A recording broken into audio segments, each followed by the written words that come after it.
बिस्मिल्लाहिर्रहमानिर्रहीम। मोहतरम नाज़रीन, अस्सलामु अलैकुम। एक मरतबा हज़रत ईसा बिन मरियम अलैहिस्सलाम किसी पहाड़ की चोटी से गुजर रहे थे। उस वक्त इब्लीस उनके पास आया और उसने उनसे कहा, रूहुल्लाह, ये बताओ, क्या तुम्हारा खुदा इस बात पर कादिर है कि अगर तुम इस चोटी से नीचे गिरो तो वो तुम्हें बचा सकता है? हज़रत ईसा अलैहिस्सलाम ने कहा, जी हाँ, मेरे रब को ये कुदरत हासिल है।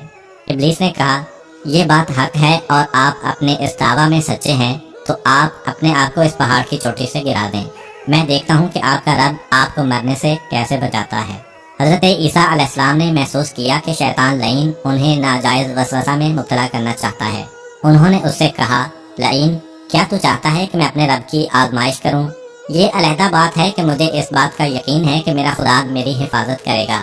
अल्लाह का हर फरमान बरहक है और हमें इसमें शक करने की कोई गुंजाइश नहीं है, लेकिन मैं खुदा की आजमाइश नहीं करता। कुछ दिनों बाद इब्लीस उनके पास आया और उनसे कहा, ईसा अलैहिस्सलाम, तुम तो अल्लाह हो, क्योंकि तुम मुर्दे जिंदा करते हो और गैब जानते हो और लोगों को गैब की खबरें देते हो। हज़रत ईसा अलैहिस्सलाम ने उसकी बात काटते हुए कहा, लईन, तू झूठ बकता है। मैं खुदा का मुस्तजाब दावत बंदा हूँ। अल्लाह मेरी दुआएं कबूल करता है और उसी के हुक्म से मुर्दे जिंदा होते हैं। और जहाँ तक गैब की बातों का ताल्लुक है तो खुदा मुझे गैब की इत्तला देता है, मैं लोगों को उसकी खबर देता हूँ।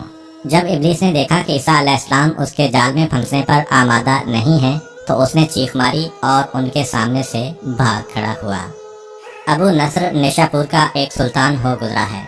एक मरतबा वो लाओ लश्कर समेत अपने दारुल हुकूमत में दाखिल हो रहा था कि एक मकान से कारी की आवाज़ ने उसे चौंका दिया। अबू नसर कुरान सुनने के लिए रुक गया। कारी ने दिलसोज आवाज़ में सूरह आले इमरान की आयत नंबर 26 की तिलावत की, जिसका तर्जुमा ये है, आप कह दें कि ए अल्लाह, तू ही मालिकुल मुल्क है, तू जिसे चाहे सल्तनत अता करे और जिससे चाहे सल्तनत छीन ले, और जिसे चाहे इज्जत दे और जिसे चाहे जिल्लत दे। तमाम भलाई तेरे हाथ में है, बेशक तू हर चीज़ पर कुदरत रखता है। इस आयत मजीदा ने सुल्तान के दिल पर गहरा असर किया।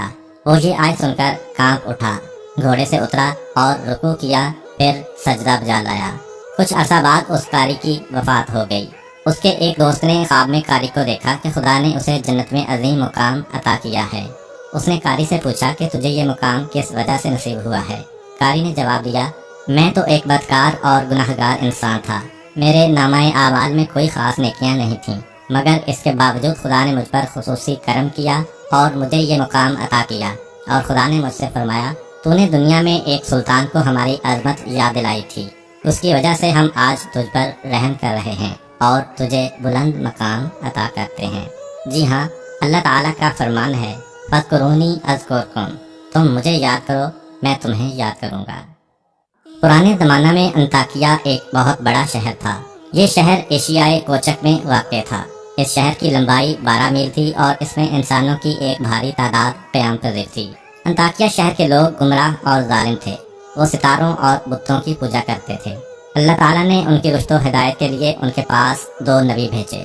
अहले शहर ने उनकी तकदीर की तो उनकी तक़वियत के लिए तीसरे रसूल को वहाँ भेजा गया। चुनांचे तीनों अम्बिया ने लोगों को खुदा के रास्ता की दावत दी और शहर के गोशा गोशा में उन्होंने तबलीग दीन की, लोगों को तौहीद की दावत दी, माआद और यौम क़यामत से आगाह किया और उन्हें अज़ाब खुदाबंदी से खबरदार किया। अहले शहर बड़े बदबख्त थे। 3 अम्बिया की मुश्तरका तबलीगी कोशिशों का उन पर कोई ख़ास असर न हुआ और पूरे शहर में सिर्फ 40 अफराद ने ही दावत हक को कबूल किया।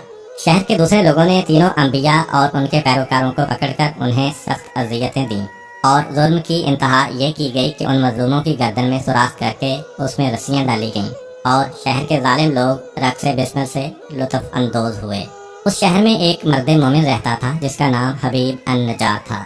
वो उन अम्बिया पर ईमान लाया था, लेकिन वो अपने ईमान को मख्फी रखता था। वो शहर में बढ़ई का काम करता था। उसे जो मजदूरी मिलती थी वो उसको 2 हिस्सों में तकसीम करता था। एक हिस्सा अपने अहले खाना को खिलाता था और दूसरा हिस्सा गुरबा व मसाकीन में तकसीम करता था। जब हबीब अन-नज्जार को इस जुल्म का पता चला तो उन्होंने अपनी कौम को तबलीग करते हुए कहा, ऐ मेरी कौम, इन रसूलों की पैरवी करो, इनकी इत्तिबा करो जो तुमसे कोई अजर नहीं मांगते और वो राह रास्त पर हैं। और मैं क्यों ना उस ज़ात की बंदगी करूं जिसने मुझे पैदा किया है और जिसकी तरफ तुम सबको पलट कर जाना है।